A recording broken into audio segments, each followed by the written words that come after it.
बिस्मिल्लाहिर्रहमानिर्रहीम। मोहतरम नाज़रीन, अस्सलाम वालेकुम वरहमतुल्लाहि वबरकातुहू। आपका खादिम हाजिर है, सलाम कबूल कीजिए। पहले की तरह आज भी नुस्खा पेश खिदमत है।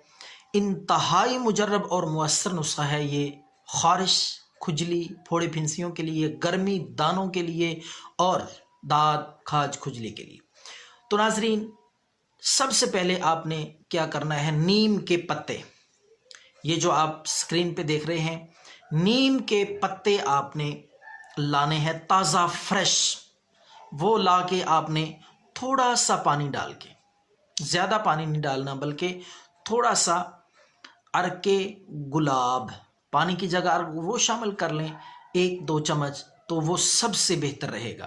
तो गुलाब का अर्क डाल के आपने अच्छी तरह उनको घोटना है, जिस तरह चटनी बनाते हैं। ये आपको स्क्रीन पे नज़र आ रहा होगा। आपने इस तरीके से उसका पेस्ट बनाना है। पेस्ट बनाने के बाद उसके बाद अगला काम आपने ये करना है, ताज़ा एलोवेरा,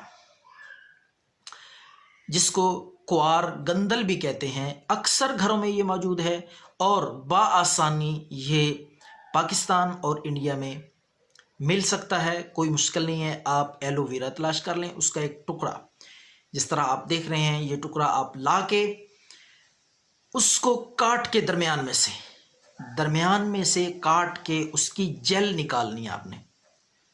उसका वो जो स्याल मादा अंदर होता है पानी नुमा, वो जेल निकाल के 3 चम्मच आपने वो जेल उस पेस्ट में, जो आपने नीम के पत्तों का तैयार किया, उसमें आपने ये भी मिक्स कर लेना है, 3 चम्मच जेल एलोवेरा का। उसके बाद तीसरी चीज़ जो आपने इसमें इंटर करनी है, इसमें शामिल करनी है, वो है काफूर। ये मुशक काफूर भी आसानी से मिल सकता है, हर पिंसार स्टोर पे ये दस्तयाब होता है और कोई इसको लाने में, तलाश करने में आपको मुश्किल नहीं पेश आएगी। आप 1 टिकिया ले लें, मुशक काफूर की 1 टिकिया लेके उसको इस तरीके से आप बारीक कर लें।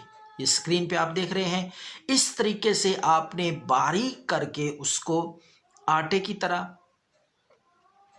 बारीक जितना करेंगे उतना ज़्यादा उसका असर होगा। पहले बारीक करें उसको, उसके बाद आप उस पेस्ट में जो आपने नीम के पत्तों का तैयार किया और उसमें जेल मिक्स की, इन तीनों चीज़ों को टीस्पून के ज़रिए, चम्मच के ज़रिए अच्छी तरह मिक्स कर लें, ताकि ये तीनों चीज़ें आपस में यकजान हो जाएं और एक आमेज़ा सा तैयार हो जाए। जितना इनको मिक्स करेंगे, जितना इनको मिलाएंगे, उतना असर ज़्यादा होगा इंशाअल्लाह। अल्लाह के फजल से अच्छी तरह मिक्स करें।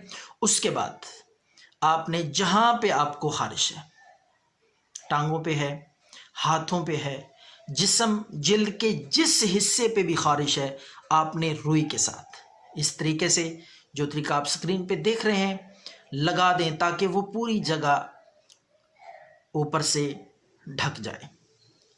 जिल्द पे इस अंदाज से लगाएं कि वो पूरी जगह उसकी तह बन जाए, तो उसको लगा के छोड़ दें ताकि वो खुश्क हो जाए। तो इस तरीके से आपने